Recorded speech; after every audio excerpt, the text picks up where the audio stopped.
그럼 미국 입장에서도 골 때리는 상황이 벌어질 수 있고 거기에다 이제 경제 문제가 같이 엮이게 되면 대선은 빠이빠이. 이겠는데요? 네, 미국 민주당의 정권 재창출의 희망은 끝나는 거죠.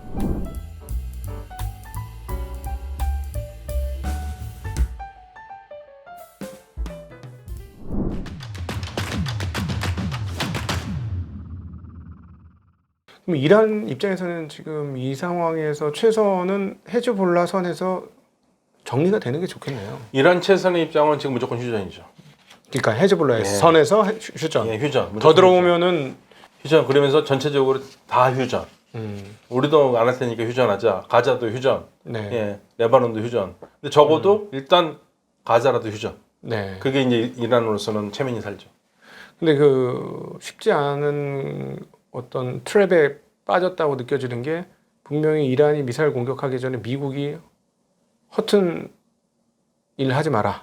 했어요. 그러니까 경거망동하지 말라라고. 네, 그리고 그리고 경솔한 행동하지 말라 이런 식으로 얘기했는데. 심지어는 이스라엘도 경고를 했습니다. 너희 만약에 우리 때리면 우리 네. 너네 핵시설, 경유시설 가만 안 두겠다 하고 직접 대화를 못하니까 아랍 국가나 미국을 통해서 얘기를 했어요. 근데 그걸 알고도 이란이 때린 거는 이란도 나름 굉장히 복잡한 심내가 있었겠죠. 근데 네. 저는 안 때리는 게 맞았다고 지금도 주장하고 있어요. 그러면 이제 제일 이제 난처한 사람은 새로 신임 개혁파 대통령이 된 뭐 대통령은 어차피 지금 뭐 할 수 있는 건 아무것도 없고요. 네. 모든 결정은 최고 지도자를 비롯해서 대통령이 포함된 안보회의에서 하지만 대통령의 목소리는 그렇게 클 수가 없습니다. 그러니까 현재로서. 대통령이 거의 식물 대통령이 되는. 지금 상황에서는 그렇죠. 근데 궁극적으로는 대통령 말이 맞는 거죠. 하지만 하지 않는 게 맞았습니다. 네, 폐쇄시켜야는 계속 반대를 했었겠네요. 안 하는 게 좋다고 얘기했죠. 그게 맞습니다. 네. 안 하는 게. 그 사실은 저도 이 비슷한 질문을 받았었는데요. 안 하는 게 좋습니다. 그런데 뭐라고 그러냐면 그런데 이스라엘이 계속 괴롭힐 거다. 그래도 그럼 어떻게 해야 되느냐. 그래서 제가 그랬어요. 정확하게. 그래도 하면은 안 됩니다. 끝까지 참아야지 승자는 이란이다. 하기야 그 유엔 총회 가서 페제스키안 대통령은 우리는 무기를 놓을 준비가 돼 있다. 이스라엘 무기를 놓으면 우리도 무기를 놓겠다라고 분명히 유엔 총회 가서 네, 얘기를 네. 했어요. 네. 네. 그러니까 근데 이제 그런 모습들이 이란 내에서 헤즈볼라가 이제 헤즈볼라의 하산 나스랄라가 죽은 다음에 이란 내에서는 페제시켄의 그런 태도가 나약하다고 본 거예요. 뭐 하냐? 너 탄핵해야겠다. 뭐 이런 얘기가 나온 거예요. 강경파에서. 그러니까 국민들은 페제스키안을 통해서 우리가 세계 국가로 도약을 하고 세계와 교역이 되는 국가가 돼서 우리 좀 먹고 살았으면 좋겠다. 이제 못 살겠다. 젊은 사람들은 이 상황을 우리가 못 받아들이겠다라는 분위기로 가서 페제스키안이 대통령이 됐는데 그 대통령이 권력 내부 역학관계에서 민주적으로 선출은 됐고 국민의 지지는 받았지만 기존 권력자들과 비교해 봤을 때는 힘이 훨씬 약한 거예요. 왜냐면 대통령이 군통수권이 없으니까. 아 그렇군요. 예, 군통수권이 있으면 하겠죠. 하지 말아라 하겠지만 군통수권이 없잖아요. 할 수 있는 게 뭐겠습니까? 그럼 국가 최고 지도자인 이슬람 지도자가 예. 그러니까 우리나라가 좀 독특한 건데 우리는 강력한 제왕적 대통령이잖아요. 왜냐면 우리는 대통령이 모든 걸 많이 하니까. 네네. 근데 이란은 정확하게 대통령이 행정부의 수반이에요. 행정부의 수반이 있고 사법부의 수반이 있고 입법부의 수반이 있고 그 위에 최고 지도자가 있어요. 아 그냥 그러면 공무원 수장이네요. 대통령은. 그렇죠. 공무원 수장이죠. 실질적으로. 물론 국가 서열로 2위예요. 사실 사법부나 입법부보다는 높지만 네네. 궁극적으로 그 권력자가 가지고 있는 건 무력이잖아요. 근데 네. 무력을 행사할 권한이 없는데요. 이란 국민들만 난처하게 됐네요. 그렇죠. 이란 국민들은 난처하죠. 왜냐하면 이란 국민들은 쉽게 말하면 그러니까 이런 거예요. 지난 이 페제시키안 전에 전 대통령이었던 로하니 대통령. 이분이 8년을 했는데 이분이 하려고 했던 게 뭐냐면 이분은 중도파입니다. 네. 개혁파도 아니고 이분이 하려고 했던 것은 이란을 정상국가화 추진한 게 많았어요. 그러니까 무슨 말이냐면 우리 이란도 정상국가가 돼서 정상적으로 무역하면서 살고 싶은 나라가 되고 싶은 거예요. 네네. 근데 그게 안 되는 가장 큰 이유가 많은 돈이 혁명수비대를 통해서 저항 세력으로 가거든요. 이란 사람들 생각해 보세요. 지금 우리로 치면 이건 거야. 집이 어려워요. 네. 근데 아버지가 벌어온 돈을 우리한테 써야 되는데 네. 자꾸만 친척들 나눠줘요. 네네. 나 지금 학비도 없는데. 네네. 아, 우리 끼니도 하루에 2끼밖에 못 먹는데 예를 네. 들자면. 그런데 아버지 자꾸만 옆집 나눠주고 그러니까 아버지한테 뭐 하냐고 여기까지 왔던 거예요. 네네. 그래서 이란 국민들은 제가 봤을 때는 헤즈볼라 지원이나 저항 세력 지원하는 거 좋아하지 않은 사람들 굉장히 많이 있을 거예요. 근데 말을 네. 못 하고 있을 뿐이죠. 선거 전에도 문제가 생길 수 있겠다 이런 느낌이 드네요. 우리는 아무래도 미국이 강력하게 선거 전에 개입을 해서 이스라엘의 추가적인 공격 또는 이란과의 확전을 막을 거라고 봤는데 오히려 트럼프는 권리가 있다. 트럼프는 뭐라고 했냐면요. 트럼프는 네타냐후 지난 7월 때 만났을 때 뭐라고 그런지 아세요? 이겨라. 꼭 이겨라라고 그랬고요. 지금도 그건 걱정은 나중에 일단 핵 때리고 봐. 그러니까 최근에 그 얘기를 그렇죠. 했죠. 네, 권리가 있다. 예. 핵 공격 아니 예, 그렇죠. 핵시설 공격할. 예. 그런데 저기 바이든 행정부에서는 이스라엘이 방어할 권리는 있지만 핵은 때리지 말라고 그랬지 않습니까? 왜냐면 미국이 걱정하는 건 뭐냐면 핵을 때리잖아요. 네. 핵이 어디에 얼마나 있는지 사실 모르거든요. 네. 첫째 이란이 NPT 타대할 거다. NPT 핵 비확산 협약 있지 않습니까? 네네네. 북한처럼 탈퇴해버리면 거쳐볼 수가 없지 않습니까? 네네네. 그거를 얘기하고 있는 건데 전 네타냐후 총리는 그 말 안 들을 거예요. 근데 사실 그 이란의 지형을 보면 네. 특별히 테헤란 수도가 테헤란이죠. 그런 지형을 보면 핵시설 때려가지고 한두 군데가 자빠진다고 해도 이란 전체를 점령한다는 거는 거의 점령은 불가능에 가깝지 않습니까? 점령을 하려면 제가 항상 하는 얘기가 있는데요. 트럼프 대통령 때 한때 이란과 뭐 전쟁설만 나돌았잖아요. 네. 그때 제가 급히 이란의 전문가를 하나 만난 적이 있었는데 그때 네네. 물어봤습니다. 야, 미국이 침략한다는데 막 웃으면서 침공할 거냐고. 못한다. 이거 왜 못하냐니까 어떤 나라든 미국이 침공하려면 100만 대군 정도가 필요하대요. 이란이 워낙 험한 곳이기 때문에 산이 주변에 엄청나게 높더라고요. 상륙 작전도 쉽지 않고. 네. 그런데 그거 못한다. 미국이 모든 병력을 다 가동 동원해가지고 하면 해외에 있는 미군을 다 뽑아야 될 텐데 그렇게 되면 그 친구가 재밌는 말 했습니다. 미군이 전략 자산을 빼서 중동으로 모이면 그 순간 러시아는 우크라이나를 먹을 거고 중국은 대만을 먹을 거다 그랬습니다. 그래서 더 못한다고 그랬어요. 지금 네. 못합니다. 네. 지금 상황에서 못해요. 그래서 그러니까 전면전이라는 말은 좀 애매해요. 왜냐하면 전면전은 국가 총력전이잖아요. 네네. 지상군 포함했는데 이스라엘은 지상군 그렇게 되지도 않고. 재생은 많지 않습니까? 지상군 안 됩니다. 오히려 반대. 이란이 총 지상군을 하면 이스라엘 정복할 수 있겠죠. 그런데 이란에서 이스라엘 가는 게 보통 일이 아니에요. 그러니까요. 예. 네. 그래서 어차피 지상군은 들어가지 않고 공균전을 할 거거든요. 지상전은 안 됩니다. 네. 보니까는 뭐 테헤란 주변 전부 만년설 산이 있더라고요. 예, 산전은 있고 있는데 이게 문제는 뭐 벙커버스터가 때린다면은 문제는 아닌데 네. 어디 있는지 다 알고 있다면 몰라도 네. 그렇지 않다면은 핵시설을 다 제거하기는 어렵고요. 그래서 상징적으로는 아마 가장 최적의 시나리오로 생각하는 건 미국에서 생각하는 건 그냥 군사시설만 때려라. 그러면 이스라엘이 이번에 굉장히 강력한 군사시설을 때리는 걸 보여줄 가능성이 있죠. 네. 그렇게만 끝난다면 다행인데 핵시설이나 유전시설을 건드리면 이건 복잡해집니다. 근데 이제 이번에 헤즈볼라가 조건 없는 휴전 얘기가 언급이 됐던 걸 보면 이스라엘의 어떤 화력에 대한 분석이 제대로 안 이루어졌던 거 아닌가 하는 생각도 들어요. 그러니까 깜짝 놀란 것 같더라고요. 네, 그런 것 같습니다. 예, 그러니까 아까 말씀하셨듯이 아마도 벙커버스터는 없을 것이다라고 생각했을 수도 있고. 아니 그건 아마 있을 거라고 생각했는데요. 그런데 네. 쓸 거라고 생각 못했던 것 같아요. 네. 나스랄라를 죽일 거라고 생각 못했던 것 같고. 네.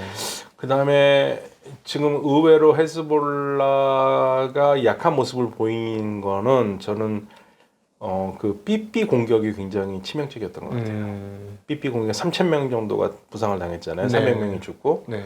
그러면 그 다음부터는 이게 정보망이 다 털렸다는 얘기잖아요. 네. 네. 감당하기 어렵죠. 사실 파드 슈크르라는 장군이 죽은 것도 내부 통신망이 털려서 안전하니까 어디로 가라는 메시지를 받고 갔는데 거기서 폭탄을 터뜨린 거예요. 네. 네. 이스라엘이 다 알고 있었던 얘기죠. 이게 지금 심리적 타격이 굉장히 크고 네.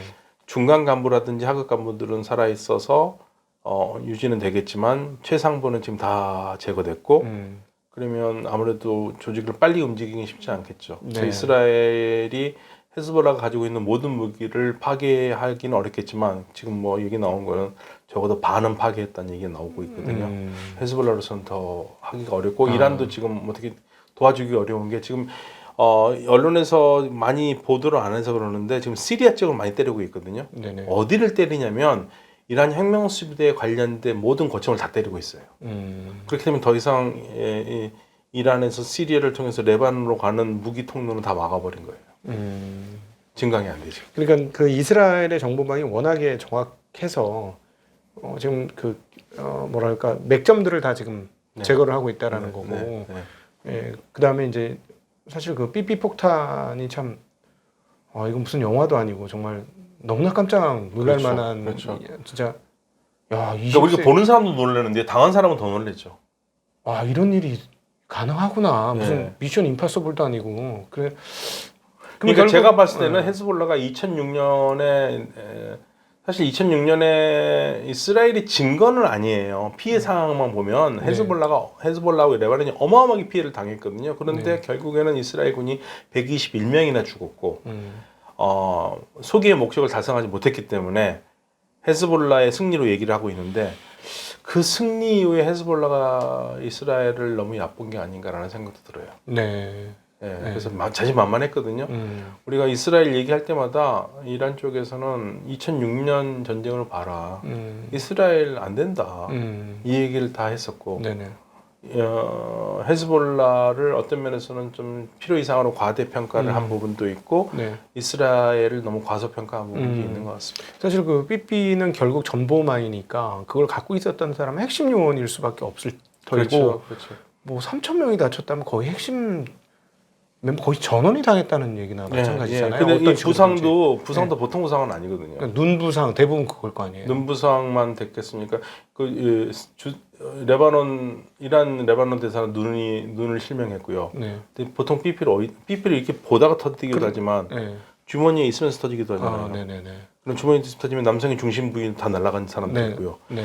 옆구리 터진 사람도 있고요. 네네네. 그러니까 이게 보통 주는 심리적인 압박감이 어마어마한 겁니다. 네. 무섭죠. 네네. 그리고 아이들이 모르고 있다가 아이들이 죽기도 하고. 야, 여기서 그러면 이제 중동 문제 해결이 되려면 뭐 이스라엘이 어떻게 결정하느냐에 따라 결론이 나는. 지금 현재 모든 키는 이스라엘이 쥐고 있습니다. 이스라엘이 네. 어떻게 공격을 할 것인가, 그리고 공격을 받은 이란이 어떻게 나올 것인가. 그러니까 일단은 지금 이스라엘이 키를 쥐고 있는 거죠. 네. 이스라엘이 키고 쥐는 거고. 근데 이번에 제가 걱정되는 건 이스라엘이 굉장히 강력한 공격을 하면 이란이 아이고야 너무 세다 그러니까 그만하자고 할 게 아니라 이란도 공격을 할 것 같아요. 자존심 문제. 네, 굉장히 심하게 공격할 것 같아요.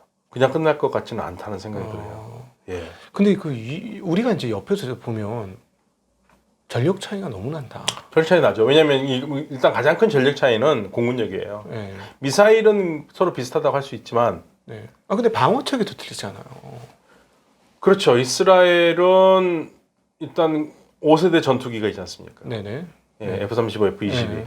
우리는 F-22는 없는 걸로 얘기를 들었는데 F-22. 네. 이란은요?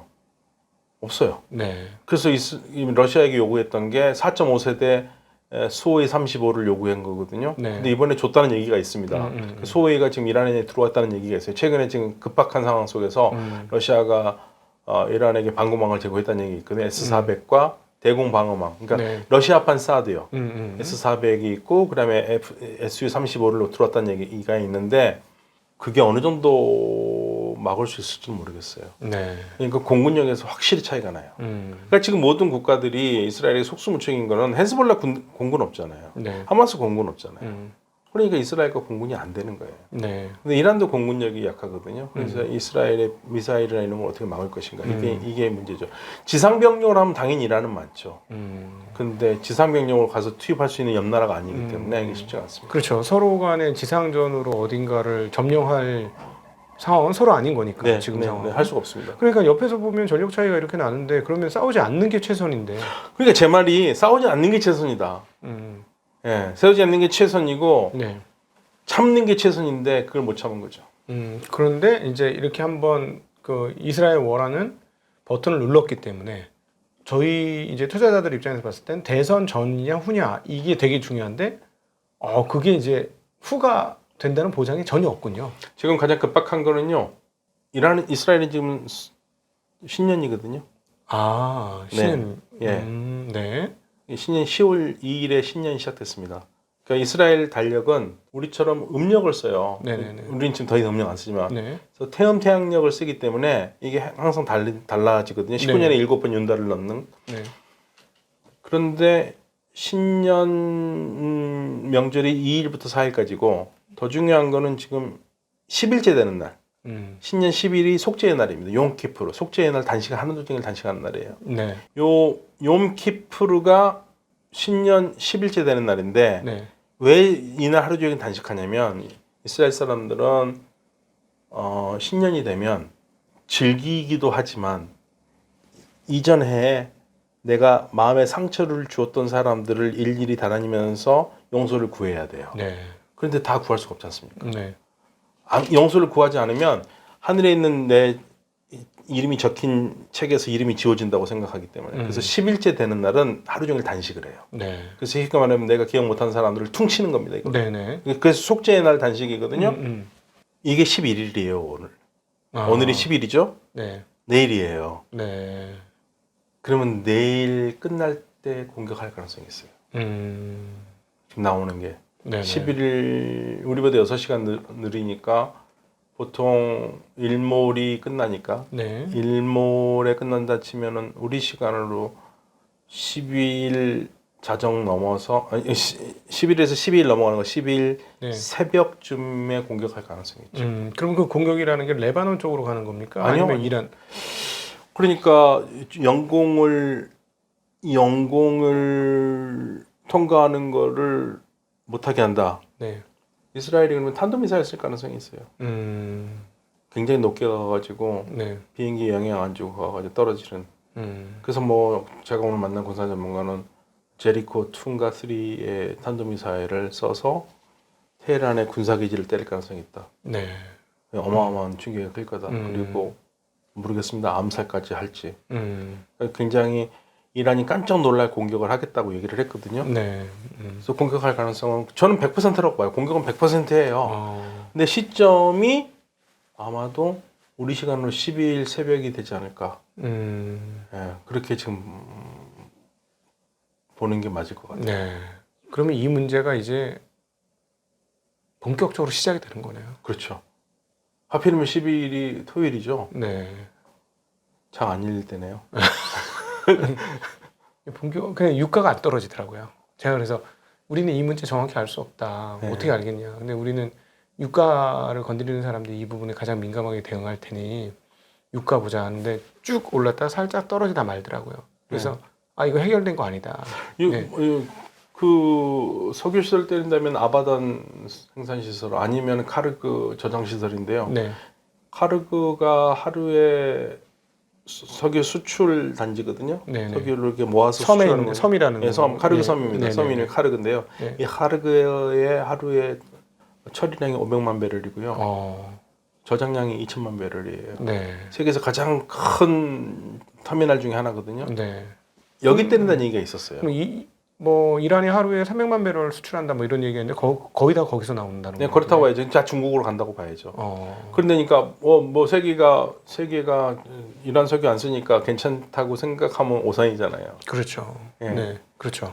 연쇄적으로 예. 브렌트 전체가 영향을 받을 예. 수 있으니까. 그러니까 우리는 중동 지역에서 호르무즈를 통해서 그 수입하는 게 60%고 네. 나머지 10%는 중동 지역 다른 곳에서 수입을 하는 건데 네. 70%가 중동에서 오는데 문제 있으면 그냥 우리는 그러니까 석유 전문가가 이런 얘기합니다. 그 이란이 공격을 받으면 호르무즈 해협을 가만둔 놔두지 않을 것이다. 지금까지 막은 적은 없는데요. 네. 결사적으로 한다면 근데 봉쇄하기는 너무 욕을 많이 먹을 거예요. 제가 봤을 때는. 네. 그걸 드러나드는 걸 굉장히 빡빡하게 감시를 하겠죠. 그랬었을 때 교문에 선도부가 있어가지고 우리 복장 단속하듯이 네네. 굉장히 엄하게 하면서 통행을 어렵게 만들 가능성이 크죠. 네. 그래야지 봉쇄했다는 얘기는 안 들을 테니까. 네. 예. 아 그게 그 이란이 원하는 대로 호르무즈 해협이 그렇게 상선 왔다 갔다 유조선 왔다 갔다 하는 걸 자기네들이 뭔가 할 수 있는 거예요? 우리 케미칼로 잡혔지 않습니까? 아 그거는 반군. 아니에요. 우리 케미칼로 그 전에 이란에 납포됐던 거예요. 네. 호르무즈 해협 근처에서 우리가 한국 케미칼로. 어. 그래서 우리 배 잡혀가지고 난리 났었잖아요. 네. 예, 이란이 관장하는 라인이니까 그냥 넘어가면은 뭐 여러 가지 명목으로 야, 너 그 기름 흘렸어. 거기가 그렇게 좁아요? 예, 좁아요. 그렇게 좁습니다. 그렇게 예, 좁아요? 그래서 금 넘어갔다. 너 우리 선 위반했다. 이런 식으로 잡아갈 수 있기 때문에 예, 호르무즈에 한번 봉쇄하지 않더라도 네. 통행을 어렵게만 해도 그렇지. 효과는 엄청나죠. 그럼요. 그때 배 하나 옆으로 누워갖고 수에즈 운하에서 네. 난리가 났으니까. 네, 네. 쉽지 그렇군요. 않습니다. 그래서 네. 지금 이제 초면에서 이스라엘이 도대체 뭘 공격할 것인가, 어떻게 공격할 것인가 이게 지금 관심사예요. 네. 그 다음에 이제 이란이 얼마큼 참느냐. 음. 근데 심하면 참기 어려울 거예요. 그렇겠죠. 네. 이거는 뭐 아무리 온건파 대통령이라도 자기네 군사 시설을 때려줬다. 네. 그럼 가만히 있으면 그럼 넌 바보냐? 이렇게 될 수 네. 있으니까. 그러니까 대통령이 아니라 이제 이거는 혁명 수비대 문제니까. 네, 네, 네. 최고 지도 이스라엘 같은 경우에는 가장 원하는 거는요 핵시설 해체와 함께 이란의 정권 교체거든요. 계속 좀 그 공작을 해왔고, 그러니까 이란이 79년 체제인데 79년 체제를 무너뜨리는 게 이스라엘이 가장 원하는 거예요. 그러니까 호메이니가 이슬람 혁명을 했던 그거를 네. 뒤집는 거. 그 체제를 무너뜨리는 거죠. 네. 어떤 면에서는 지금 현재 이스라엘은 최적기라고 생각할 수 있을 겁니다. 네. 이왕 지금 이렇게 전쟁 온 거 이란의 힘을 완전히 빼놓기 전에는 다시 똑같은 상황이 재발될 가능성이 있으니까 아예 이번에 끝내자라는 생각 많이 하고 있을 거예요. 그래서 네. 저는 미국의 대선을 이용해서 마무리하려고 한 마음이 굉장히 크다고 생각해요. 야, 이게 국제적으로 어떻게 확대가 될지 미지수. 네, 지금 사실은 진짜 미수예요. 그래서 지금 이스라엘이 공격이 초미의 관심사입니다. 그래서 네. 현재로서는. 그럼 미국 입장에서도 골 때리는 상황이 벌어질 수 있고 거기에다 이제 경제 문제가 같이 엮이게 되면 대선은 빠이빠이. 그리고 이게 굉장히 복잡해지겠네요. 네, 미국 민주당의 정권 재창출의 희망은 끝나는 거죠. 제가 봤을 때는. 그렇게까지 보세요? 아니, 그러니까 뭐 공격해가지고 대선 전에 난리가 나면은요. 근데 한 달밖에 없어가지고 그 정도까지 비축률도 있고 근데 하니까. 만약에 네. 예, 근데 미국의 위신은 완전히 끝난 거잖아요. 트럼프가 그걸 계속 물고 늘어지면 네. 알 수가 없지 않습니까? 네네네. 그러니까 지금 뭐 당연히 지금 미국의 그 아랍계 유권자들은 지금 아주 조바심이 났어요. 트럼프 되면 큰일이다. 트럼프 떨어뜨리는 운동을 해야 된다고 얘기를 하고 있는데 얼마큼 표심이 모일지 모르겠습니다. 그렇군요. 네. 만약에 어찌 되었거나 이 건이 어떻게 되든지 간에 트럼프가 이제 대통령이 되면 또 상당한 파란이 있겠네요. 파란이 있죠. 예, 파란이 있고. 근데 사실은 이란은 트럼프가 되든 해리스가 되든 협상하는 데 문제 없다고 생각을 했었거든요. 이란은? 예, 이란은. 예, 어차피 이란은 해리스에 올인하는 것도 아니고 해리스면 해리스, 트럼프면 트럼프, 우리는 다 대할 작전이 있고 오히려 이런 얘기까지 나왔어요. 오히려 트럼프가 더 쉬울 수 있다. 트럼프는 딜을 할 줄 아니까. 네. 근데 이제 그거는 이스라엘과 이렇게 난리 나기 전의 상황이고요. 예. 만약에 난리가 난 상태에서 트럼프가 대통령 되면 못 될지 모르죠. 뭐 예측 불가합니다. 그렇죠. 네. 로비력에서 이란이 이스라엘을 앞설 수는 없다. 없죠. 이렇게 없죠. 봐야 되는 그럼요. 거니까. 네. 절대 앞설 수 없습니다. 그리고 뭐 이렇게 전쟁이 본격화되면 이스라엘의 로비 세력, 미국에 있는 로비 세력은 가장 뭐 목숨 걸고 움직일 테니까. 네. 그리고 로비 세력이 아니더라도요. 미국은 이스라엘에 2016년부터 약속을 했어요. 2026년까지 해마다 얼마 주는 줄 아세요? 군사 원조로? 수십 조씩. 정확하게 말하면 38억 달러입니다. 네. 그러니까 5조 좀 넘어요. 네. 네, 세계에서 가장 많은 돈을 받는 미국의 돈을 받는 나라고요. 두 번째가 이제 이집트입니다. 13억 달러씩 받아요. 네. 미국이 기본적으로 해마다 그렇게 돈을 주는데 군사 협력으로요. 이스라엘이 돈 걱정은 저는 안 할 거라고 봐요. 그다음 뭐이 전쟁할 때도 미국이 굉장히 많은 돈을 지원을 했고. 네. 그래서 지금 이란이 수를 잘못 읽은 게 아닌가. 저는 계속적으로 그 생각해요. 참는 게 맞는데, 참는 게 맞는 건데 지금 어떤 면에서는 이스라엘이 그러니까 분명히 얘기했거든요. 여기서 이란이 참지 않으면 결국에는 이스라엘이 원하는 그림을 그려주는 거라고 스스로가 얘기를 해놓고 지금 그 틀에 빠져버렸어요. 네네. 네. 아우, 굉장히 이제 파란의 시기가 점차 다가오는 것 같아서 조금 마음이 안 좋습니다. 오늘 말씀 나누고. 네. 국제 경제도 이제 원가율이 올라가는 그런 일이 벌어지겠네. 예. 네. 11일을 기억하십시오. 네, 11일 자정. 11일이 용키푸르가 키 터닝 포인트가 될 것 같아요. 네. 다들 그 얘기예요. 용키푸르와 함께 공격이 될 거다. 네. 바로 끝나고 공격할 거다 얘기를 많이 하고 있어서 지금 다들 긴장하고 있습니다. 네, 알겠습니다. 오늘 우리 박현도 교수님 모시고 현재 격화되고 있는 중동, 특별히 이스라엘과 또 점차 이란을 향해 가고 있는 그 방향성들이 어떻게 왔고 어떻게 갈 것인지에 대한 이야기를 나누어 봤습니다. 좀 마음이 좀 많이 우울하고 이 전쟁이 벌어지면 주변에 그 지역에 있는 사람들은 뭐 이스라엘이 되었던 뭐 레바논이 되었든 뭐 이란이 되었던 모두가 주민들은 피해자가 되는데 참 너무 안타까운 일이 계속 벌어지는 것 같습니다. 자, 그래도 국제 정세에 대해서 깨달음을 얻게 해주신 우리 서강대 유로메나 연구소의 박현도 교수님께 다시 한번 감사드리고요. 네, 감사합니다. 네, 감사합니다. 감사합니다. 시청자들께도 인사드리겠습니다. 고맙습니다. 감사합니다.